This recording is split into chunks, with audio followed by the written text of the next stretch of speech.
समय समय చూడు समय అంతా ఉండాలి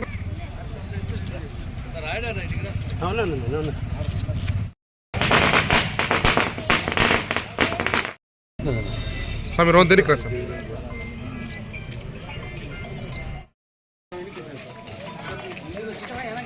समय श्रीराम समय ओके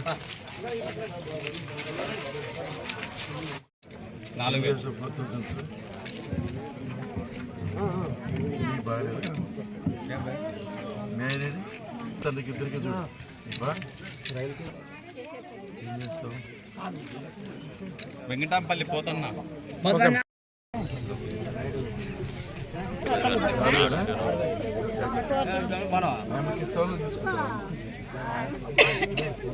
ఆయమ్మ దగ్గర కలిసి పెడతావు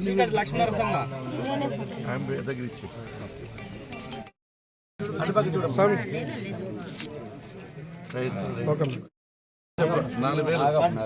నాగప్పనా కృష్ణమూర్తి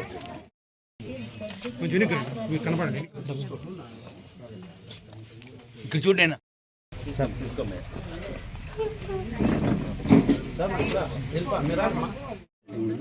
పెన్షన్ పంపిణీపై వచ్చామండి. అందరూ కూడా చాలా ఆనందంగా రిసీవ్ చేసుకుంటున్నారు. ఇది 6వ నెల.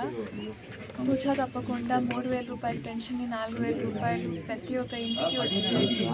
ఇంకా బాలేని వాళ్ళకి 6,000, తర్వాత 10,000, 15,000 కూడా వాళ్ళ ప్రాబ్లం బట్టి వాళ్ళకి అందుతుంది.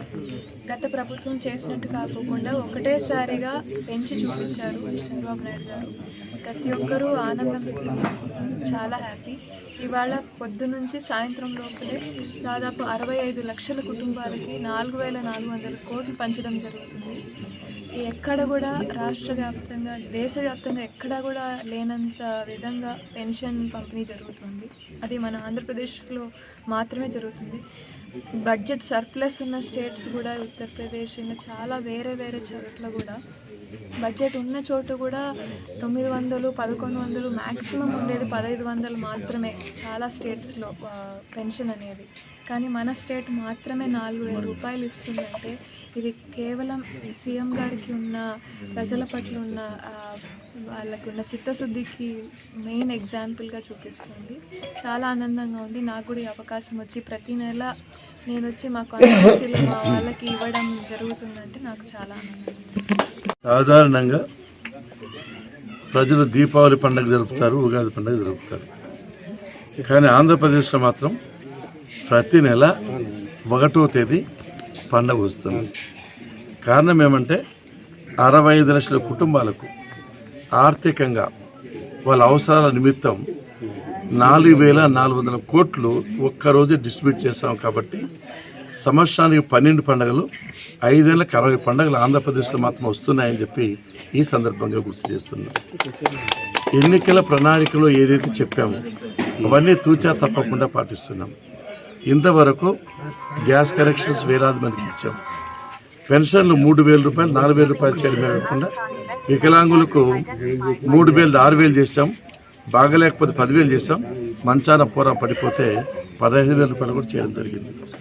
ఇంకా తొందరలోనే 50 సంవత్సరాలు దాటిన బీసీలకు కానీ, ఎస్సీలకు కానీ, ఎస్టీలకు కానీ పెన్షన్లు ఇవ్వబోతున్నాం. ఇది చాలా మంచి పరిణామం. పేదరికంలో దారిద్ర్యరేఖ తక్కువగా ఉండే వాళ్ళందరికీ కూడా ఇది చాలా ఉపశమనం కలిగిస్తుంది. వాళ్ళ కుటుంబాలు బాగుపడడానికి ఇది చాలా చాలా మంచి పరిణామం, మంచి కార్యక్రమం. అంతేకాకుండా డిసెంబర్ 2వ తేదీ నుంచి ఎవరికైతే కొత్త రేషన్ కార్డులు కావాలో పెళ్ళైన వాళ్ళకి, అదేవిధంగా వేరే ఊర్ల నుంచి ఇక్కడ వచ్చే వాళ్ళకు, కుటుంబాల్లో విడిపోయి చేసుకోవాలనుకునే కార్డులు, అటువంటి వాళ్ళకు కూడా మంచి పరిణామం. ఈ మధ్య ఎండింగ్ లోపల అప్లికేషన్ తీసుకొని సంక్రాంతి పండుగ కానుక రేషన్ కార్డు రాష్ట్ర వ్యాప్తంగా ఇవ్వబోతున్నామని చెప్పి సందర్భంగా గుర్తు చేస్తున్నాం. అంతేకాకుండా ఎవరైనా పశువులు మేపుకునే వాళ్ళకు గోకులాలు కూడా దాదాపు 200-300 పైచీలకు ఈ నియోజకవర్గం ఇచ్చాం. రోడ్లు 18 కోట్ల పైచీలకు ఇప్పటికీ ఇచ్చాం. కాబట్టి ప్రభుత్వం వైపు నుంచి ఏదైతే చెప్పామో ఆర్థికంగా ఇబ్బంది ఉన్నప్పటికీ, ఎన్ని కష్టాలు ఉన్నప్పటికీ కూడా ఈ సాయం చేస్తున్నాం. కాబట్టి ప్రజలు కూడా గుర్తుపెట్టుకోవాలి ఈ ప్రభుత్వం ఎంత కమిట్మెంట్తో చేస్తూ ఉంది, ఎంత చిత్తశుద్ధితో పనిచేస్తూ ఉంది. ప్రజల పట్ల ఎంత ప్రేమతో పనిచేస్తున్న ప్రజలు కూడా గుర్తించాలని గుర్తు చేస్తూ ఇంకా ఎంతమంది అర్హులు ఉంటే అంతమంది కూడా పెన్షన్లు ఇస్తామని చెప్పి ఈ సందర్భంగా గుర్తు చేస్తూ ఈరోజు పెన్షన్ డే ఒక రోజు ముందే ఇస్తున్నాం. మామూలుగా అయితే వాళ్ళు పెన్షన్లు ఇచ్చేది మర్చిపోయారు, జీతాలు కూడా ఇచ్చేది మర్చిపోయారు. జీతాలు 1వ తేదీలోపు ఇస్తున్నాం, పెన్షన్ అది ఇస్తున్నాం. ఇది చంద్రబాబు నాయుడు గారికి ప్రత్యేకత. Thank you.